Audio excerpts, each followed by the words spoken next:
as you guys know, we just wrapped up Clash in Paris, and I hate to say it, but this may have been the worst PLE of 2025. From start to finish, I thought that it was pretty uneventful. It was probably one of the biggest. It was the most talked about PLE we've had since obviously SummerSlam, or since like outside of I'd say outside of SummerSlam, because SummerSlam is like one of the two biggest events of the year, but it's been one of the biggest since Evolution, and I forget the name of the one that was at the same time as Evolution, with Great American Bash, and the one where Goldberg retired. I'd say it just didn't live up to what I thought that this was gonna be. The match choices were pretty weird to me. It felt like it just didn't feel good, right? So I'm gonna kind of walk through the whole thing, and I'm gonna give you my score and what I thought, right? So first of all, starting off the night, we had Roman Reigns versus Bronson Reed, which, cool, I get it, the Shula Fala thing. It's already a weird story, if I'm honest with you. It kind of felt like the story was, it didn't feel like the story was forced, but it felt like the story was happenstance. Like, what if Bronson Reed would have never grabbed his shoes at whatever Raw that was that he did that? Like, would we still have that match today? Like, it just kind of felt weird. And then watching the fight, Bronson Reed isn't intimidating, especially to a guy like Roman Reigns, who literally has beaten Brock Lesnar. He's beaten, some of the best people in sport, or in, the sport of WWE. And so it's just really weird to see them two go at it, and for it to even be that close of a match. I know they want Bronson Reed to appear as this big guy, but like, Roman Reigns is taller than him. I wouldn't say he's stronger than him, but Roman Reigns looks more muscular than he does, obviously. Bronson Reed's shorter. So it was just a really weird thing, in my opinion. It drug out way too long. It felt like it was a 25-minute match. I don't know how long it was, if I'm honest with you, but it just felt like a really slow match. It felt like it just I don't know. I just didn't really like it, if I'm honest. The best part of the match was after the 3 count. And obviously you got Roman Reigns getting jumped, you got Braun Breaker coming in with the spear, and you got Jey Uso. It just felt like a normal Monday Night Raw, but instead of at the end of Monday Night Raw, it was at the beginning of Clash of Paris. That's what I got out of it. Roman Reigns obviously gets hurt because he has to go film here pretty soon, and he's going to be out for X amount of time. And so I get why they did what they did. Also having Roman Reigns, leaving out in Paris and saying goodbye to all those people, like, whatever. The match itself, for me, I would rank a 6.5 out of 10 for that specific match. It just didn't really do much for me. Obviously got his Shula Fala back. He also wore an extra Ula Fala, which I don't know what that even is or why he did that. He wore the regular one as well. Whatever. 6.5 out of 10 for me for that match. Right? Then we get into, if I'm not mistaken, the next match was Becky Lynch and Nikki Bella. I might be screwing up the match order because I'm kind of going just, off the top of my head of what I remember. But Becky Lynch and Nikki Bella. I was actually looking forward to this match. But again, it just felt like another letdown. Like, so many botches. I'm sure you guys have seen all the reels and stuff all over Instagram and TikTok where the head pounds, and like she's like not even touching anywhere near her face on the table or whatever. It was just super botchy. It was I like Becky Lynch a lot. I'm not the biggest fan of Nikki Bella in the ring. I like Nikki Bella backstage in doing segments. I'm not really a big fan of her on the mic in the ring, and I'm definitely not a fan of her on like fighting in the ring. Where Becky Lynch, I think, has been doing an amazing job, and she literally carried this one-on-one thing between her and Nikki Bella, especially over the last few weeks with the in-ring segments they were doing. But again, it was a mediocre match. The match was pretty bad. I wasn't interested in the story. There were some good moments like I said, in the segments, but I wasn't interested in the story between those two. I don't even really know why there was a story between those two, especially with the fact that we just had this huge thing with Lyra and Bayley and all this stuff. I was hoping that maybe Bayley would come out at the end of the fight and do something, but that didn't even happen. Becky retained, which cool. I also wish that she lost, simply because I wish that they would put Becky on the next level and have her maybe fight Tiffany, or go over to maybe take the world title. I don't know. I just wanted something different, and it just felt like, again, another normal Monday Night Raw. And so for that fight, I give it a 4.5 out of 10.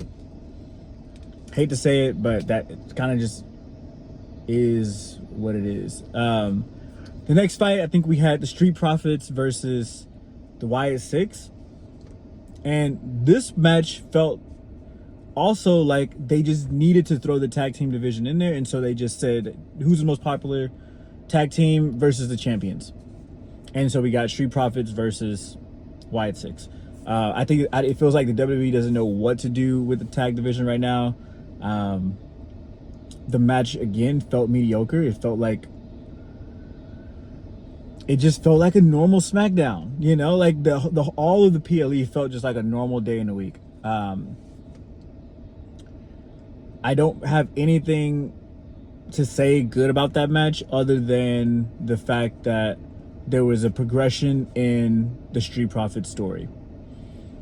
I think that we're getting closer to seeing a heel turn with the Street Profits. I don't know which one of them are going to turn. I hope that it's Montez Ford, and I hope that they push Montez Ford solo, and I hope that Montez Ford beats Sami Zayn for the U.S. title. Those are my hopes. I don't know if WWE's going to actually do that, but those are my hopes, right? And so for that match, because it was just so mediocre, again, it's like a 5.5 out of 10. And that's like I'm giving it a 5.5. Like, I really want to say 4.5 to 5, but I'll give it 5.5 just for, that one story progression where Angelo and Tez kind of got into it a little bit. Who do we have next? Next up, I think we had, let's see, Rusev and Sheamus. This match, I felt like, could have been replaced with another match.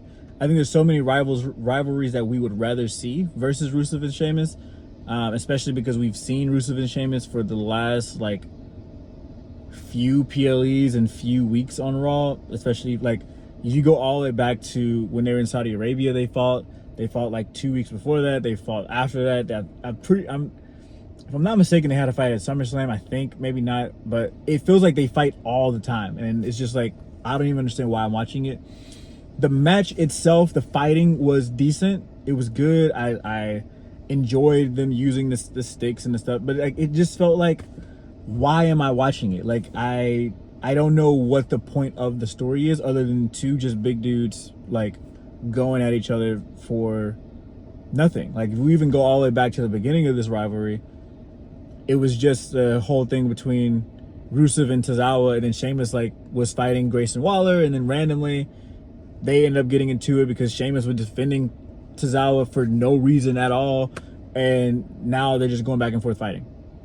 It just feels forced. Another forced thing. I think they could have replaced that with so many different rivalries that we just would have rather see.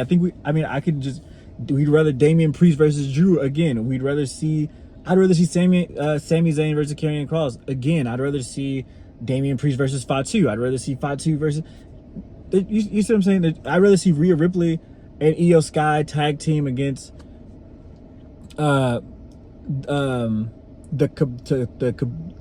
Warriors. I forgot the name. Kairi Sane and Asuka. I'd rather see that tag team match versus see Sheamus and Rusev. It felt, I don't know, it just this whole PLE felt like that. And for that match, I'm giving it I gotta give it a 6.5 out of 10 because the match was an intense match, The fighting was good. The match itself was good. But because the story, there's not really a story, because we've seen it a zillion times, it has to go down.